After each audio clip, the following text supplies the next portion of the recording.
Hi friends and followers, ఎలా ఉన్నారు?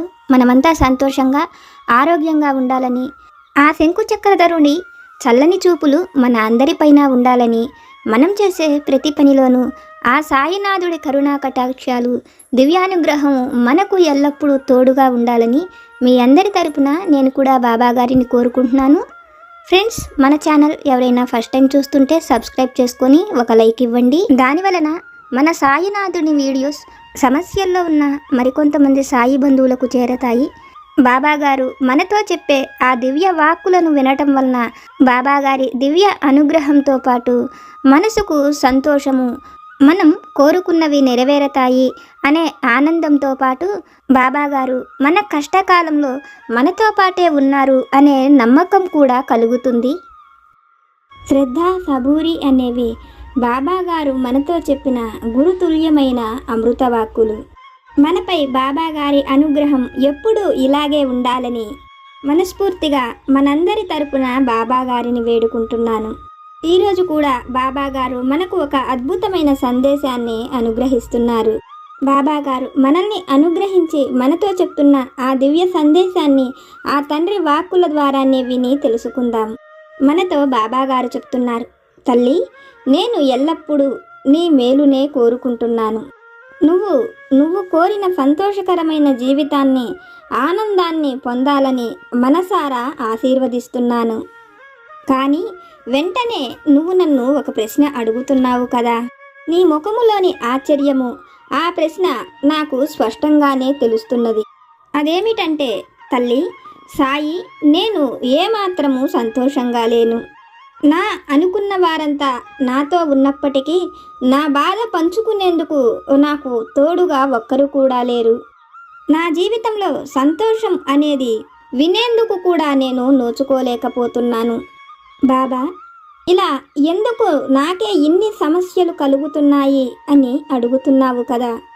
అయితే ఇలా నువ్వు అడిగిన ప్రశ్నలకు నేను తప్పక సమాధానం చెప్తాను.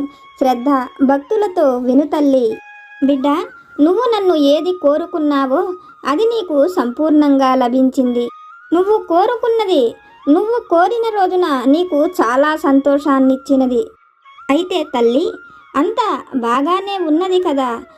ఈ సంతోషం నా జీవితమంతా ఉంటుందని నువ్వు అనుకున్నావు. అయితే పరిస్థితులు ఎప్పుడూ ఒకేలా ఉండవు. కొన్నిసార్లు నువ్వు తీసుకున్న నిర్ణయం నీకు ప్రమాదాన్ని కూడా కలిగిస్తుంది. అందుకోసమే తల్లి, నీకు ఒక చక్కటి సత్యాన్ని చెబుతాను, శ్రద్ధగా ఆలకించు. బిడ్డ, ఎప్పుడైనా ఎక్కడైనా నువ్వు నీ కళ్ళతో చూసినదే నిజమని అనుకోకు. నువ్వు కోరుకున్న వారి రూపం ఎంత అందమైనదో వారి మనస్సు అంత భయంకరమైనది. అది నీ ప్రేమను వారికి అద్భుతమైన అవకాశంగా మలుచుకున్నది. దీనికి కారణమేమిటో తెలుసా తల్లి? నువ్వు నీకంటే ఎక్కువగా వారిని నమ్మావు. వాళ్లపై ఎన్నో ఆశలను పెట్టుకున్నావు. నీ ఆశలన్నీ అడి ఆశలే. నువ్వు వారిపై పెట్టుకున్న నమ్మకమంతా కూడా భ్రమే అని ఈరోజు నీకు తెలియడంతో నీ హృదయం ఎంతగానో బాధపడుతున్నది. బిడ్డ, కన్నీరు తుడుచుకో. కాలంలో ఏదీ ఆగదు. తల్లి, సత్యమేమిటో తెలుసుకున్న నాడు నీ హృదయానికి సంతోషం కలుగుతుంది. సదాకాలము నేను నీకు తోడుగానే ఉంటాను. నువ్వు నీ జీవితమంతా సంతోషంగా గడిపేందుకు నీకు ఏది కావాలో అది నేను నీకు అందిస్తాను తల్లి అని మన సాయి సమర్థులు ఒక చక్కని సందేశాన్ని మనకు తెలియజేస్తున్నారు. మన జీవితమంతా సంతోషంగా గడపాలని, మనం కోరే వాటిని మనకు అనుగ్రహించమని మనం రోజు కూడా బాబాగారిని వేడుకుంటూ ఉంటాం. అయితే మనం అడిగిన వాటితో మనం సంతోషంగా గడపగలమా లేదా అనే విషయాలు ఏవీ కూడా మనకు తెలియదు. గురు స్వరూపులు దత్తాత్రేయ స్వరూపుడైన ఆ సాయి తండ్రికి మనకు ఏవి అవసరమో, మనకు ఏది అనుగ్రహించాలో అన్నీ కూడా బాబాగారికి తెలుసు. ఈరోజు బాబాగారు అటువంటి ఒక సందేశాన్ని మనకు తెలియజేస్తున్నారు. బాబాగారు మనతో చెప్తున్న ఈ మాటలలోని పరమార్థాన్ని, సత్యాన్ని ఒక చక్కని కథ రూపంలో ఆ తండ్రి వాక్కుల ద్వారానే విని తెలుసుకుందాం. పూర్వం వసుంధర నగరంలో గిరిజాపురం అనే మారుమూల గ్రామం ఒకటి ఉండేది. ఆ గ్రామంలో విష్ణు శర్మ అనే ఒక బ్రాహ్మణుడు ఉండేవాడు. విష్ణు శర్మకు దైవభక్తి ఎక్కువ. అతనికి లేక లేక ఒక మగపిల్లవాడు పుడతాడు. అతనికి రామశర్మ అని పేరు పెట్టి ఎంతో గారాబంగా పెంచుకుంటూ ఉంటాడు. రామశర్మ చిన్నతనంలోనే తల్లి కూడా చనిపోతుంది. అయినప్పటికీ విష్ణు శర్మే రామశర్మను ఎంతో జాగ్రత్తగా పెంచుతుంటాడు. రామశర్మ అమాయకుడు కావడంతో అతనికి ఏ వేద విద్యలు కూడా రావు. అయినా దైవభక్తి మాత్రం ఎక్కువగా ఉంటుంది. రామశర్మ దైవభక్తి చూసినప్పుడల్లా విష్ణు శర్మకు ఎంతో సంతోషం కలుగుతుంది. ఆ దైవమే రామశర్మకు అన్ని విషయాలలోనూ తోడు ఉంటుందని, దేవుడిపైన అతనికి ఉన్న నమ్మకం అతను సంతోషంగా ఉండేలా చేస్తుందని, ఆ ఈశ్వరుడే రామశర్మను దగ్గర ఉండి చూసుకుంటాడని విష్ణు శర్మ ఎప్పుడూ అనుకుంటూ ఉండేవాడు. కొన్నాళ్లకు విష్ణు శర్మకు కూడా ఆరోగ్యం పాడవుతుంది. రామశర్మ పెరిగి పెద్దవాడవ్వడంతో అతనికి ఎలాగైనా వివాహం చెయ్యాలని విష్ణు శర్మ రామశర్మ కోసం ఎన్నో మంచి సంబంధాలను చూస్తాడు. ఎన్ని మంచి సంబంధాలను చూసినా విష్ణు శర్మ ప్రతి అమ్మాయిలోనూ తనకు ఏదైనా ఒక ప్రత్యేకత కనపడితేనే వివాహం చేసుకుంటానని, ఎవరి దగ్గర లేనిది మన దగ్గరే ఉన్నప్పుడు మనం ప్రత్యేకంగా ఉంటామని, తను అటువంటి ఆమె కోసమే ఎదురు చూస్తున్నానని చెప్తాడు. అయితే విష్ణు శర్మ రామశర్మకు ఎన్నో సంబంధాలు చూసినప్పటికీ అతను ఎవరిని వివాహం చేసుకోకపోవడంతో విష్ణు శర్మకు ఏమి చెయ్యాలో అర్థం కాక రామశర్మకు ఎవరి నచ్చితే వాళ్లను వివాహం చేసుకోమని చెప్తాడు. తండ్రి చెప్పినట్లే రామశర్మ ఎన్నో సంబంధాలను చూస్తాడు. ఆ గ్రామానికి దగ్గరనే ఉండే విద్యాపురం అనే గ్రామంలో ఒక అమ్మాయి ఉన్నదని తెలిసి విష్ణు శర్మ రామశర్మ ఇద్దరూ కూడా ఆమెను చూసేందుకు వెళతారు. అక్కడకు వెళ్ళిన విష్ణు శర్మ ఆ అమ్మాయిని చూసి ఆశ్చర్యపోతాడు. ఆమె ఒక కురూపి, దానితో పాటు గూని కూడా ఉంటుంది. అది చూసిన విష్ణు శర్మ ఆ అమ్మాయిని వద్దని రామశర్మకు నచ్చ చెప్తాడు. అయితే రామశర్మ మాత్రం తన జీవితంలో ఎవరు రాసిపెట్టి ఉన్నారో ఎవ్వరికీ తెలియదని, తను ప్రత్యేకంగా ఉండే ఎవరినైనా వివాహం చేసుకోవాలని కోరుకున్నాను కాబట్టి ఇటువంటి ఆమెను ఎవరూ వివాహం చేసుకోరని, కానీ ఆమెను తను వివాహం చేసుకుంటానని రామశర్మ ఆ అమ్మాయిని వివాహం చేసుకుంటాడు.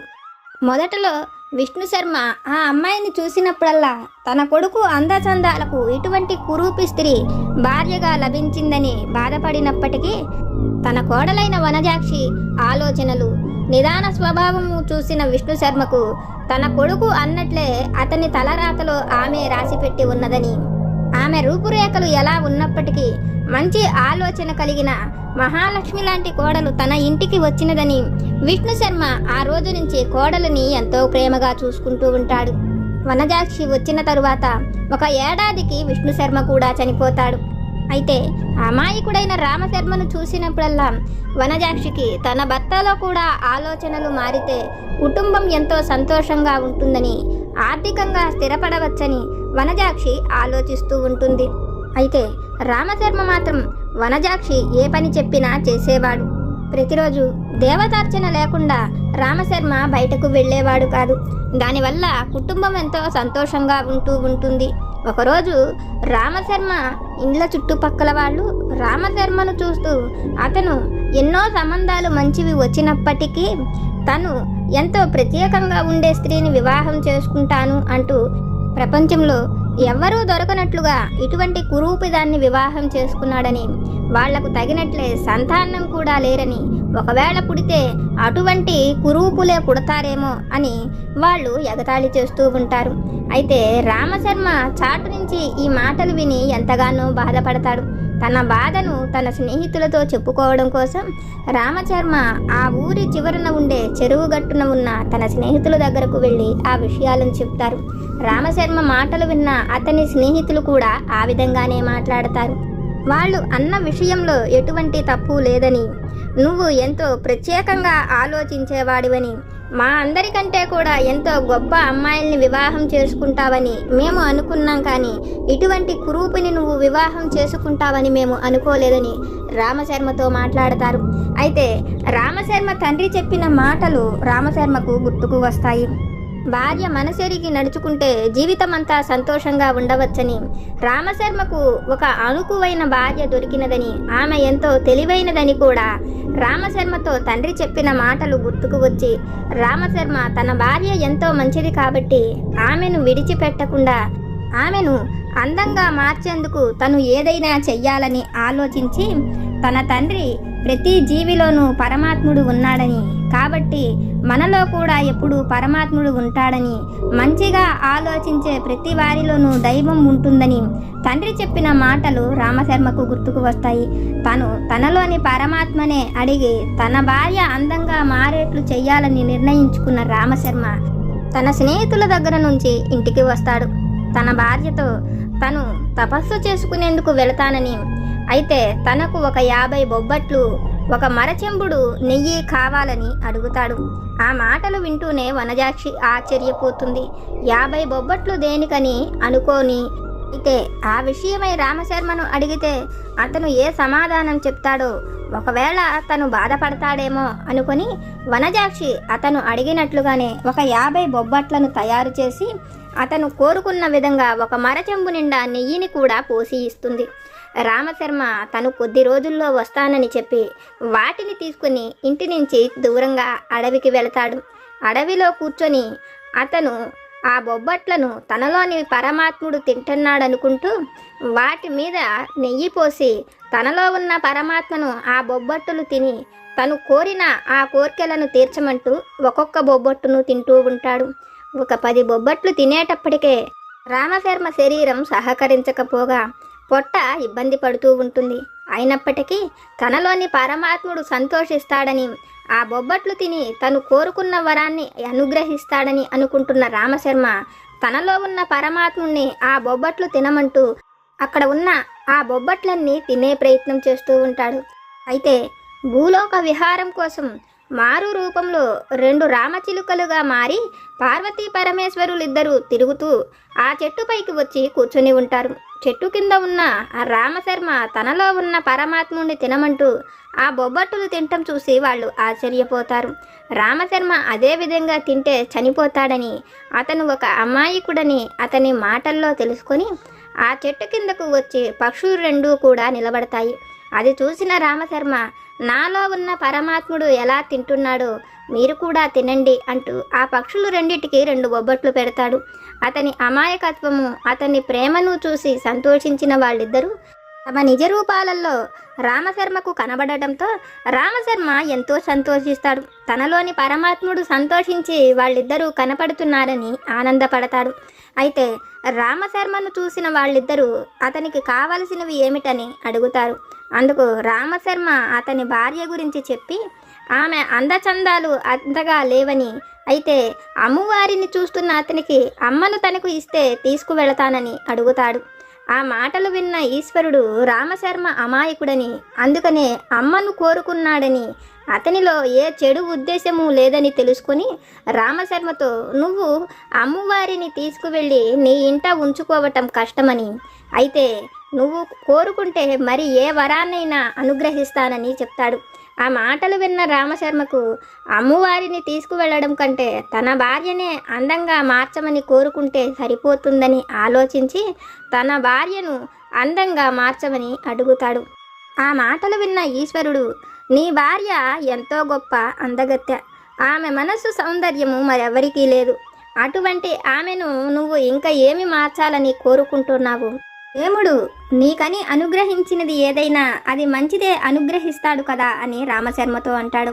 అయితే రామశర్మ మాత్రం తనను నలుగురు అనే మాటలకు తను ఇబ్బంది పడుతున్నానని, కాబట్టి తన భార్య ముల్లోకాలల్లోనూ గొప్ప సౌందర్యవతిగా ఉండాలని కోరుకుంటున్నానని, దానివల్ల తనకు పుట్టే సంతానం కూడా మంచివాళ్లు పుడతారని ఈశ్వరుడితో చెప్తాడు.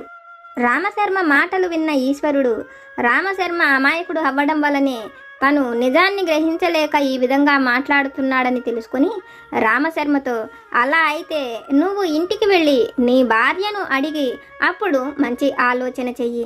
నువ్వు కోరుకుంటే జరిగేట్లుగా నేను నీకు ఈ 3 రాళ్లను ఇస్తున్నాను.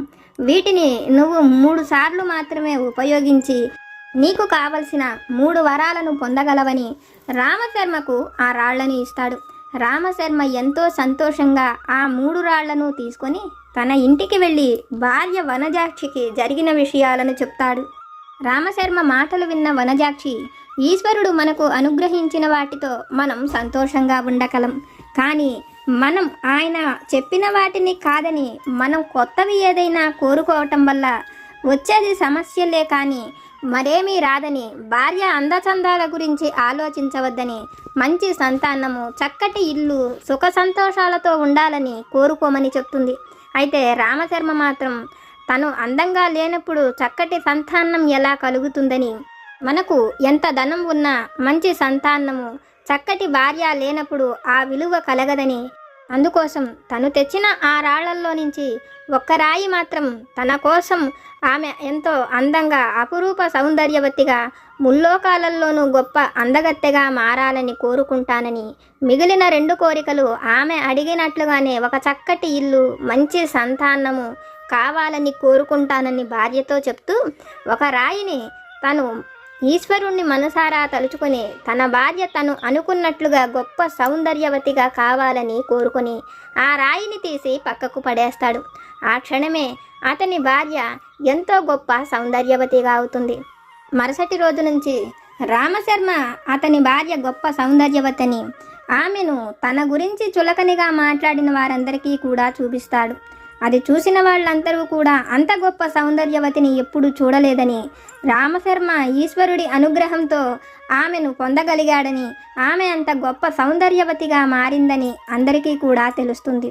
అది తెలిసి ఊరి వారందరూ కూడా ఆమెను చూసేందుకు వస్తూ ఉంటారు. అయితే వసుంధర నగరపు మహారాజు ఆ గ్రామాన్ని పరీక్షించడం కోసం ఆ గ్రామంలో కావాల్సిన వసతులను ఏర్పాటు చేసేందుకు వస్తూ ఉంటాడు.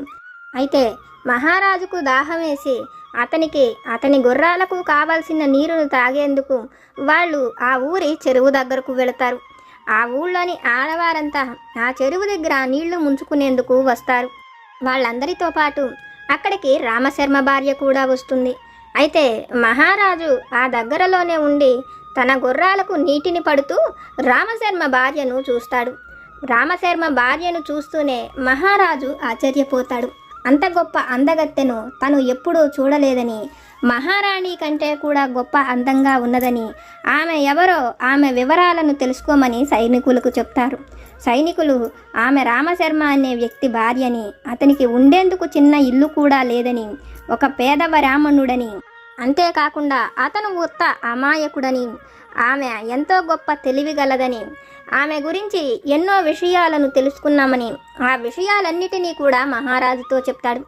సైనికుల మాటలు విన్న మహారాజు వనజాక్షిని పిలిపించి రామశర్మను విడిచిపెట్టమని, తనను వివాహమాడమని, ఆమెను ఆ దేశానికి మహారాణిగా చేస్తానని, ఆమె అందచందాల ముందు ప్రపంచంలో ఎవ్వరూ పనికిరారని, అంత గొప్ప అందగత్తెవంటూ ఆమెను వివాహమాడమని అడుగుతాడు. అయితే వనజాక్షి మాత్రం రామశర్మ తన భర్తని, తను రామశర్మను విడిచి ఎక్కడికి రాలేనని, తను అందంగా లేనప్పుడు కూడా రామశర్మ తనను ఎంతో ప్రేమగా చూసుకున్నాడని, ఈరోజు తనకు అందచందాలు ఉన్నప్పటికీ అతనిని విడిచి నేను ఎక్కడికి రాలేనని, ఆమె జీవితం అతనితోనేనని మహారాజుతో చెప్తుంది. వనజాక్షి మాటలు వింటూనే మహారాజుకు ఎంతో కోపం కలుగుతుంది. అక్కడ ఉన్న సైన్యంతో ఆమెను తన రాజ్యానికి తీసుకురమ్మనమని, ఆమెను తన రాజ్యానికి తీసుకువెళ్ళటం ఆపటం ఎవరి వల్ల కాదని అక్కడ ఉన్న సైన్యంతో చెప్తాడు. సైన్యం కూడా మహారాజు చెప్పినట్లుగానే వనజాక్షిని బలవంతంగా రాజ్యానికి తీసుకువెళ్లేందుకు ప్రయత్నం చేస్తుంటారు. అది చూస్తున్న రామశర్మ వనజాక్షిని ఎలా కాపాడాలో అతనికి అర్థం కాని పరిస్థితులలో, వనజాక్షి, నేను మొదట్లోనే చెప్పాను, ఈశ్వరుడి మాటలు విని ఉంటే మనకు ఈ కష్టం కలిగేది కాదు. మనకు ఆ సర్వేశ్వరుడు ఇచ్చిన 3 వరాలను చక్కగా ఉపయోగించుకోలేకపోయామని అతని వైపు చూస్తూ ఇప్పటికైనా తనను కాపాడే ప్రయత్నం చెయ్యమని రామశర్మను అడుగుతూ ఉంటుంది. ఆ క్షణమే రామశర్మ చేతుల్లోని ఆ గులకరాళ్ళు అతనికి గుర్తుకు వస్తాయి. ఒక గులకరాయిని చేతిలో పట్టుకొని ఆ ఈశ్వరుణ్ణి తలుచుకుంటూ తన భార్య వనజాక్షి ఎలుకబంటిగా మారాలని కోరుకుని ఆ గులకరాయిని కింద పడేస్తాడు. ఆ క్షణమే వనజాక్షి ఒక ఎలుకబంటిగా మారుతుంది. అక్కడ ఉన్న వాళ్ళందరూ కూడా ఆ ఎలుగుబంటును చూసి భయపడి పారిపోతారు. మహారాజుతో సహా వనజాక్షి ఎలుగుబంటిగా మారటం చూసి ఆశ్చర్యపోయి తనకు ఆమె వద్దని, ఆమెదో ఒక రాక్షసి అయ్యి ఉంటుందని, అందుకనే ఇప్పటి వరకు అపురూప సౌందర్యవతిగా ఉన్నది కాస్త ఇలా ఎలుగుబంటిగా మారిందని ఆ గ్రామం నుంచి వెళ్ళిపోతాడు. రామశర్మ మాత్రం ఎలుగుబంటిగా మారిన తన భార్యను తన వెంట పెట్టుకుని తన ఇంటికి వెళ్తాడు. తన భార్యను చూస్తూ అలా ఎలుగుబంటి రూపంలో ఉండడం కంటే కూడా తను మునుపటి వలె ఆ కురూపి రూపంలో గూనిగా ఉన్నా బాగుంటుందని, తను అప్పుడే సుఖ సంతోషాలతో ఉండగలిగానని ఆలోచించుకొని రామశర్మ తను వివాహం ఆడేటప్పుడు తన భార్య ఎలా ఉన్నదో ఇప్పుడు కూడా అలాగే ఉండాలని కోరుకుంటూ ఆ ఈశ్వరుణ్ణి మనసులో తలుచుకొని మరొక గురకరాయిని కింద పడేస్తాడు. ఆ క్షణమే వనజాక్షి తన మునుపటి రూపంలోకి వచ్చేస్తుంది. రామశర్మను చూస్తూ మనకు ఏది మంచిదో, మనం ఎలా ఉంటే సంతోషంగా ఉంటామో ఆ సర్వేశ్వరుడికి తెలుసని, మనకు ఏది కావాలో ఆ ఈశ్వరుడు వాటిని ఎప్పుడూ మనకు అనుగ్రహిస్తాడని, మనకు ఆ సర్వేశ్వరుడు ఇచ్చిన అవకాశాన్ని చక్కగా ఉపయోగించుకోవాలని, మొదట తను చెప్పినట్లుగానే మంచి సంతానం కోరుకున్నప్పుడు తను కురూపి అయిన ఈశ్వరుడు అటువంటి సంతానాన్ని ఇచ్చి ఉండేవాడని, చక్కటి ఇంటిని, సుఖ సంతోషాలు, మంచి సంతానము ఉండేట్లు మనం కోరుకొని ఉంటే వాటి వలన కూడా అతనికి అతను కోరుకున్న పేరు ప్రఖ్యాతులు వచ్చి ఉండేవని, ఇలా దేవుడు మనకు ఇచ్చిన అవకాశాలను మనం సరిగ్గా ఉపయోగించుకోలేనప్పుడు మనం అనుకున్న వాటిని పొందలేమని రామశర్మతో చెప్తుంది. భార్య వనజాక్షి చెప్పిన మాటలు విన్న రామశర్మకు కూడా తన తండ్రి ఎప్పుడూ కూడా వనజాక్షి మాటలను వినమనటం కారణమేమిటో రామశర్మకు తెలిసి వస్తుంది. తన భార్యకు మహారాణి అయ్యే అవకాశం కలిగినప్పటికీ తను రామశర్మను విడిచిపెట్టడానికి ఇష్టపడకపోవటము, రామశర్మతోనే తను ఉండాలనుకున్నదని, అంత మంచి అందమైన మనస్సు ఉన్న భార్య తనకు ఆ ఈశ్వరుడు వరంగా అనుగ్రహించాడని, ఆ విషయాన్ని తను మొదట తెలుసుకోలేకపోయానని, అతనికి ఆ ఆలోచన లేకపోబట్టే అతను కోరుకున్న ఆ వరం వలన అతని భార్య ఇద్దరూ కూడా ప్రమాదంలో పడబోయారని, అయితే ఆ ప్రమాదంలో నుంచి బయటకు వచ్చేందుకే అతను ఒక్క అవకాశాన్ని ఇవ్వమని ఈశ్వరుణ్ణి అడిగితే ఈశ్వరుడు అతనికి 3 అవకాశాలను ఇచ్చాడని, అది కూడా అతను ఆ ప్రమాదంలో నుంచి బయటపడడం కోసమేనని, దేవుడు ఏది చేసినా మనం సంతోషంగా ఉండేందుకే చేస్తాడని, మనకు బాధ కలిగించేది ఏది కూడా ఆ దేవుడు మనకు అనుగ్రహించడని, ఆ సర్వేశ్వరుడి పాదాలను నమ్ముకున్నప్పుడు మనం కోరినది మనకు సంతోషాన్ని కలిగించేదే ఆ ఈశ్వరుడు అనుగ్రహిస్తాడని రామశర్మకు అర్థమవుతుంది. తల్లి, ఇది విన్న నీకు నేనేమి చెప్పాలనుకుంటున్నానో అర్థమైంది కదా. నీకు ఏది సంతోషాన్ని ఇస్తుందో, ఏది ఆనందాన్ని కలిగిస్తుందో అది నేను నీకు తప్పక అనుగ్రహిస్తాను. అది నువ్వు కోరుకున్న ఉద్యోగమైనా, నువ్వు ఇష్టపడిన వ్యక్తితో నీ వివాహమైన, నీ భర్తతో సంతోషకరమైన జీవితమైన. తల్లి, నీకు ఆనందాన్ని కలిగించే విధంగా సంతానమైన, అది ఏదైనా కూడా నేను నీకు తప్పక అనుగ్రహిస్తాను. నా పాదాలను తాకి నమ్మకంతో నువ్వు అడిగినప్పుడు నీకు మేలు చేసేది, సంతోషాన్ని కలిగించేదే నేను నీకు అనుగ్రహిస్తాను తల్లి అని ఈరోజైతే బాబాగారు ఒక చక్కటి సందేశాన్ని మనకు తెలియజేస్తున్నారు. మనం బాబాగారి పైన నమ్మకంతో ఏది కోరుకుంటామో అది మనకు ఎటువంటి అపాయము లేకుండా సంతోషాన్ని కలిగించేది అయితే అది నేను నీకు తప్పక అనుగ్రహిస్తాను తల్లి అని ఈరోజైతే బాబాగారు ఒక చక్కటి సందేశాన్ని మనకు తెలియజేస్తున్నారు. బాబాగారు మనల్ని అనుగ్రహించి ఆశీర్వదించి మనతో చెప్పిన ఈ మాటలను విన్నారు కదా. బాబాగారి వాక్కుల ద్వారా మనం తెలుసుకున్న ఈ సందేశం కనుక మీకు నచ్చితే లైక్ చేయండి, షేర్ చేయండి. మీకేమైనా సమస్యలు కనుక ఉంటే వాటిని నాకు కామెంట్ సెక్షన్లో పెట్టండి. నేను పూజ చేసుకునేటప్పుడు మనందరి సమస్యలు తీరాలని, మన అందరి కోరికలు నెరవేరాలని మీ అందరి తరపున నేను కూడా బాబాగారిని కోరుకుంటాను. నాకు తెలిసిన పరిష్కారాలను కూడా చెప్తాను. జై సమర్థ సద్గురు సాయినాథ్ మహారాజ్ की जय।